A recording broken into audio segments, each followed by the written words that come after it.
Very good morning to you and welcome to Core Finance and my CEO interview slot.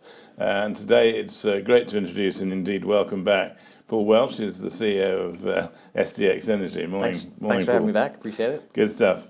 Before we go on to the sort of meat and drink, can I ask you, as you would always will, just to give the viewers an overview, just of what SDX does in totality, and we'll go into detail in a minute. Sure. So SDX is an E&P that's focused on North Africa. We make about 4,000 barrels a day spread between Egypt and Morocco, and we have exploration opportunities and development opportunities in both countries at the moment. Market cap is about $200 million. Staff count's about 40 to 50 people.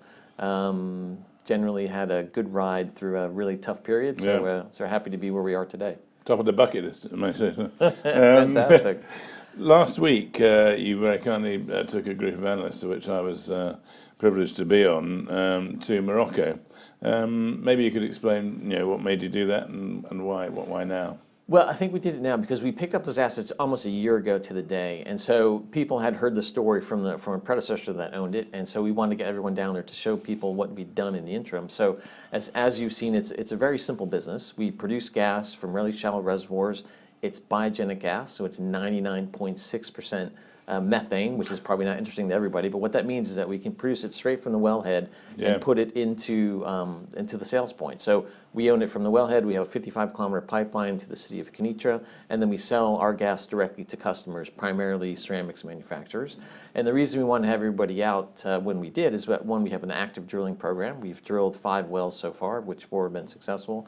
And we are in the process, as you've seen, connecting up a quite, I would say, prestigious customer in the Peugeot. And so you can see we're laying the trench. That line will be complete actually this week.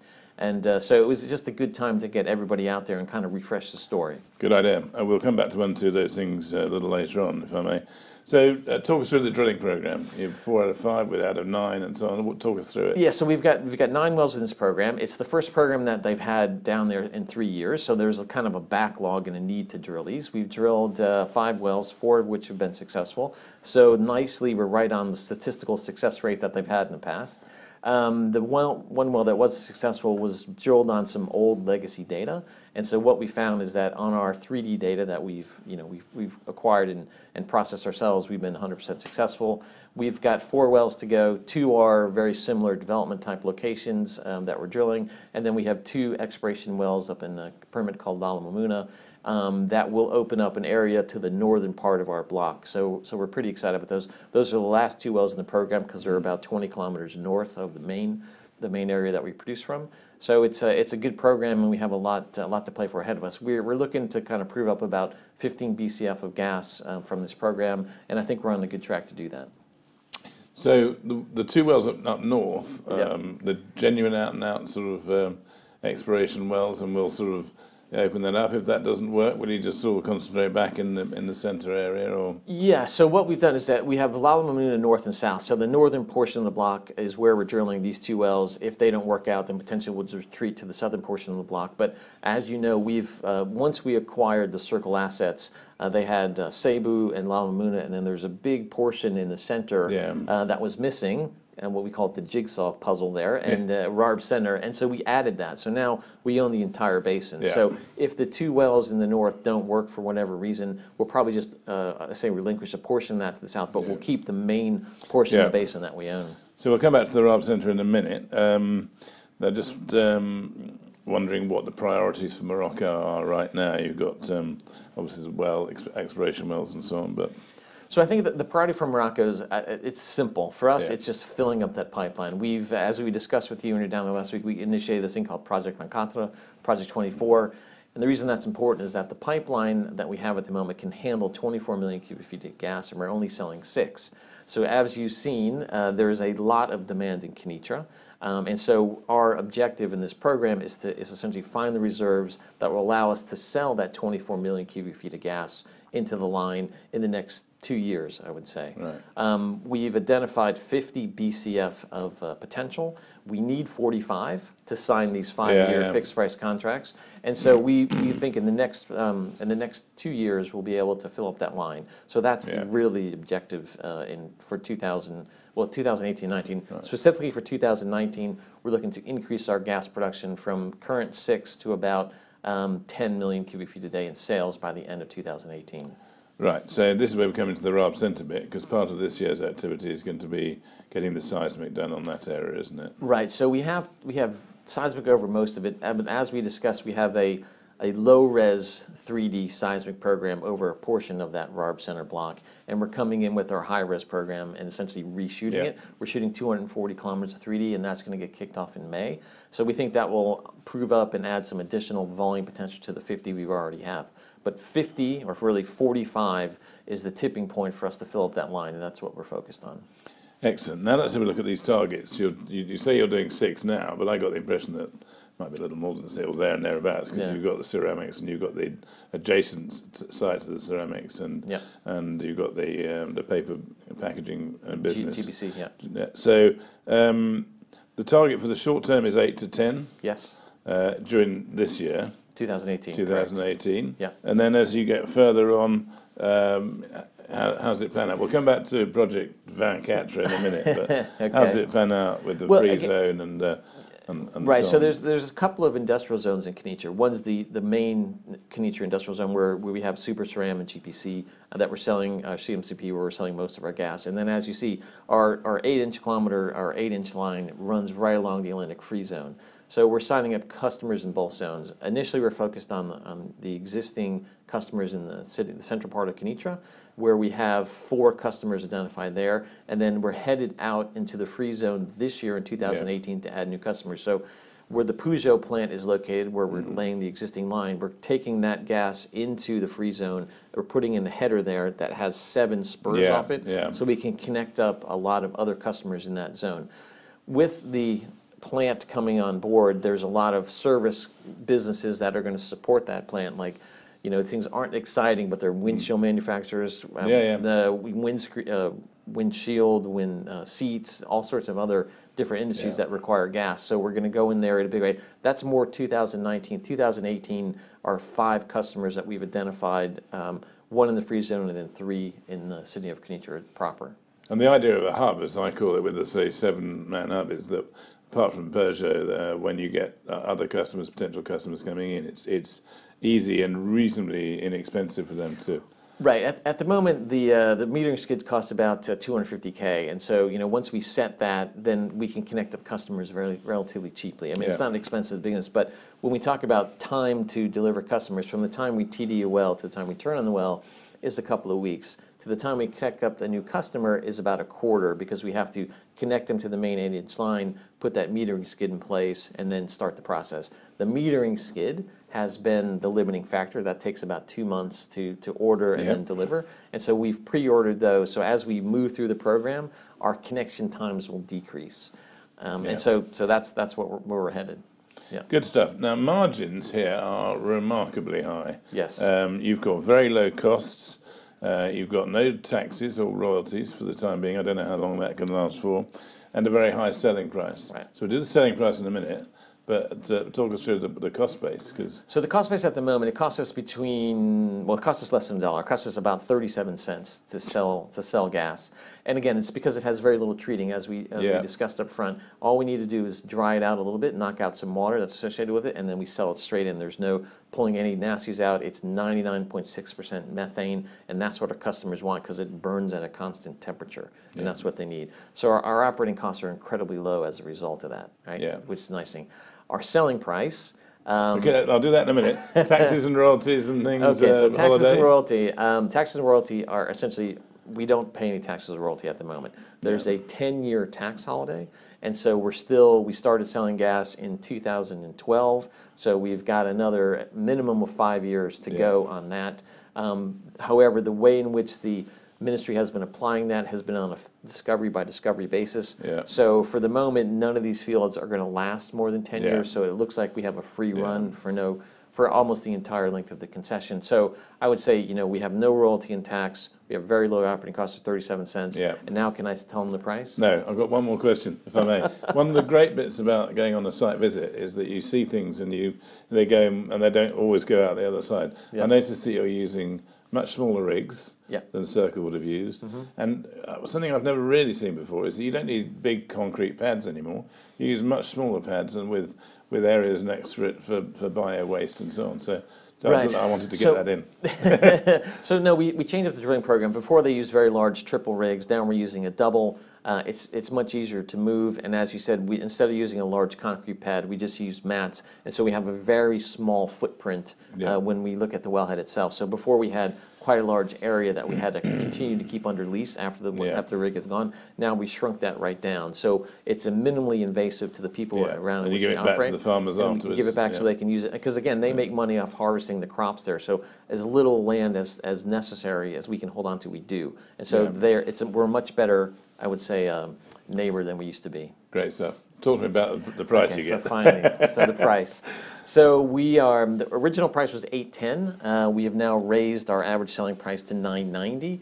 And as you will see from our presentations, we are selling gas to other customers at upwards of $12. So it's kind of a tiered pricing system. If you're a large customer of ours, we're going to be selling you gas at $10. And if you're a smaller customer, we'll be selling it somewhere between 10 and 12, depending on the volume you take.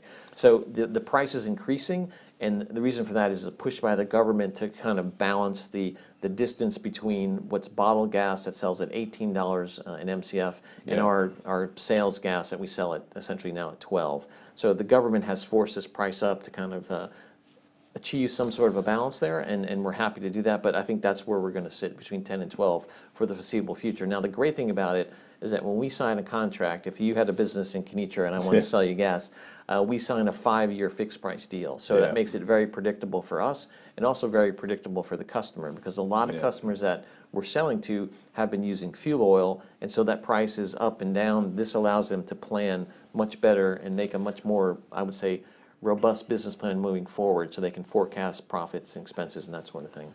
Great stuff. Your relationship with On Him is clearly extremely good. At the dinner, I was lucky enough to see one or two people I'd met before, but also, there were a number of people there that clearly want you to do well. This is where we get to Project 24.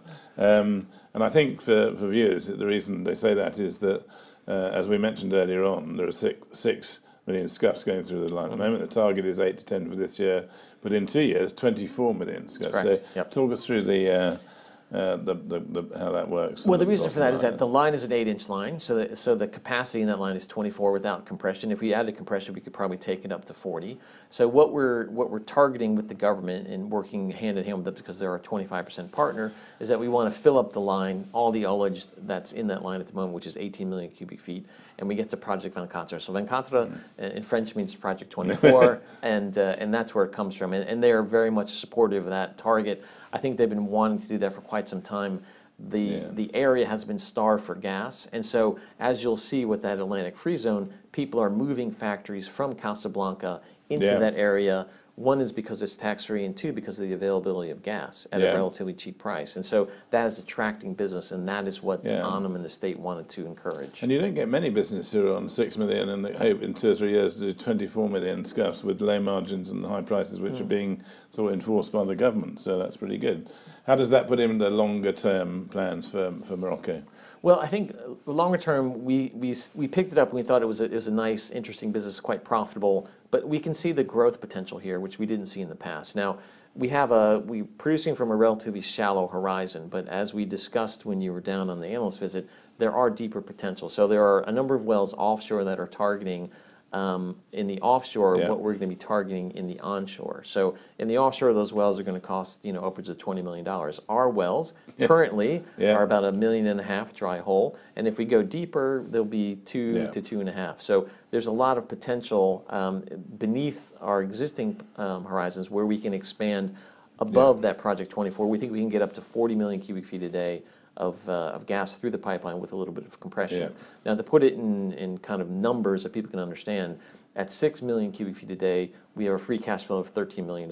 So if you double that, you can see where you can get to, and as the price increases, it gets even more exciting. So we think we can generate between $50 and $60 million of cash, free cash, once we get this pipeline up and running and our prices increase slightly. So it's going to be a good business. And as you said before, you think you've got enough reserves pretty much in the bank to do that. We've identified 52 BCF of potential, so we need 45 to fill it up, and we think we'll get there. Yeah. If I may, I'd like to move away from Morocco to Egypt a bit, because we're not just talking about Morocco today, although we've just been there. Perhaps we can talk about one or two of the projects there, in particular South Dussouk, which was most exciting.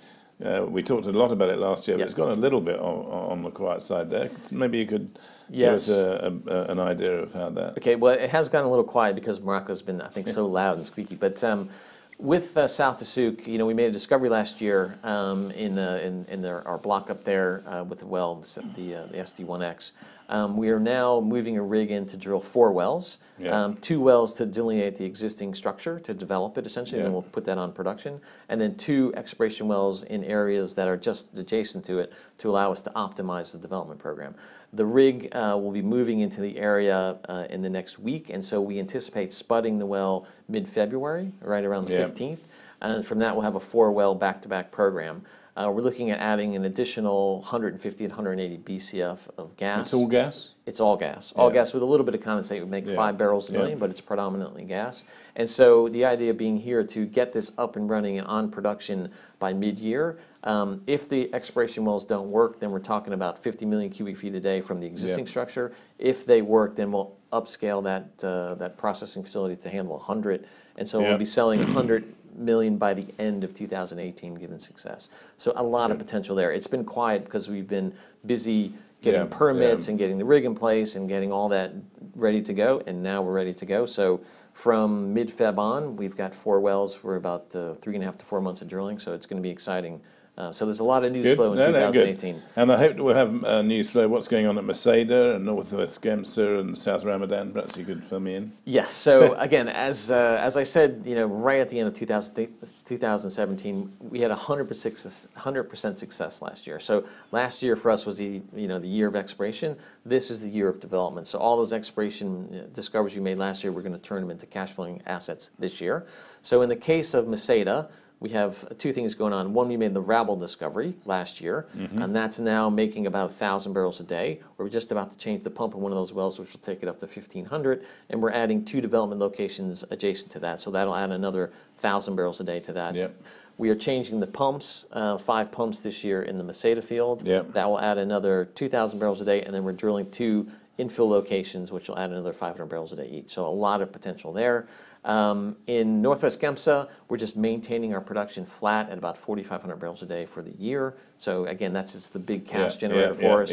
And then someone that we haven't talked about much is South Ramadan. So South Ramadan is a commitment out in the center of the Gulf of Suez. We haven't talked much about it because we're a relatively small equity owner, and we're at 12.75%. But that well will be drilled. It's an appraisal well. Will be drilled in 2018, either in the end of the first quarter or the beginning of the 4th, depending on the rig location, because there's a weather window in the Gulf of Suez in the 4th and 1st quarter, and if you don't make that, then you need to move it on. So we have quite a bit of activity in Egypt. We've just been talking about Morocco so much that's kind of been put to the back burner, but now moving forward, we're going to really start focusing on it. Great stuff. Financials briefly, you're fully financed. You had a bit of a raise last year. You've got a very strong cornerstone shareholder. In fact, with that and your next shareholder and institutions and the good retail, you've got one of the best shareholder lists I've ever seen. We have a good register list. And you're financially sound at the moment. You're so we have about $52 million of working cap, of which 30 is cash. Right. So we have a very good cash position. I think the nice thing about us is that we're generating about $2 million in free cash flow a month. So all of the activity that we've just discussed, everything can be done through our existing resources. So we don't have to go out and do any more fundraisers. And we're there. We have everything we need. And now our ability is just to essentially monetize what we've got. And if you're that busy in Morocco and you're developing the position in Egypt, does that mean your eye's off the ball on M&A, or are you keeping your eye on? No, we always keep our eye on the ball on M&A because I think we see advantages in doing both. Working in Egypt is one of those places where it's a bit challenging, and I'm sure you're going to ask about the receivables, and I'll answer just about to, so might as well do it now. Well, again, because the Egyptians haven't been good payers over the course of the last 4 years, but it's significantly improved. You have people that have significant receivables, and so a lot of people are kind of looking to exit because they just are tired of I guess, fighting that battle. We're not one of them. We like it there, and we think we have the ability to get paid pretty well. But so we do keep our eye on the opportunity set in Egypt. We're only going to do something accretive. The Circle deal, I think, was a great deal to show that we can essentially pick up something, digest it, and then make it a very profitable set of assets as we move forward. So we do keep our eye on the ball there. But I think at the moment, we have a lot of internal growth that we're going to capture in 2018, while we still keep our eye on for opportunities for new things in 2018 as well. And so you are getting some dollars in, so the CFO is not worried about the fact that... So we'll address the receivable issue. So at the moment, we're owed just north of $20 million. When we picked up the assets from, well, prior to doing the Circle deal, we had no receivables. So we were one of the few companies that had no receivables in Egypt. Picking up the Circle deal, we picked up about $30 million of receivables. We have now whittled that down. We've gotten a couple of big chunky payments. So now we're sitting right at 20. We expected to get the money over a period of 4 years, but the recent announcements by the authority says that they're going to get everyone paid back by the end of 2019. So there's another big payment coming up, we believe, in the first quarter. So we're looking forward to essentially really working that down hard over the course of 2018.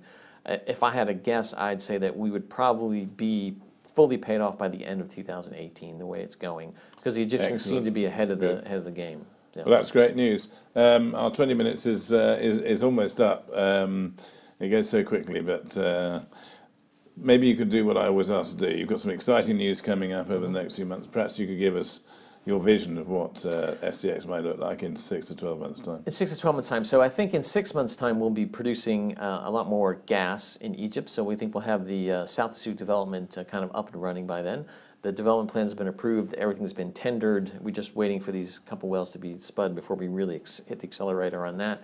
And by the end of the year, we will have 10 million cubic feet a day selling in Morocco at a much higher sales price. And we will have completed all the development opportunities that I've described through here. So we expect to end the year probably producing somewhere between, say 6,000 and 8,000 barrels a day net, which is almost double where we are at the moment. So I think it'll be a good year for us.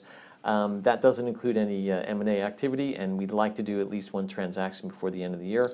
But you never know. These things are tricky to do. With oil prices increasing, there's not as many people that are really desperate to do deals like there were in the past. But that also means there are other people that are willing to finance you to do things as well. So I think it's going to be a balancing act. But I think by the end of the year, we'll be in a much stronger position than we are at the moment, and the current position is actually quite strong. Great. Well, you are in a very strong position. I can see that from where you are. Also, towards if not at the top of the bucket list. Paul, it's been a great interview today. Thank you very much for coming in. Today's interview has been the CEO of SDX Energy, which is Paul Welch, and he's been a joy to interview. And I'm very much looking forward to seeing you next time. Thank you very much. Thank you. Thank you.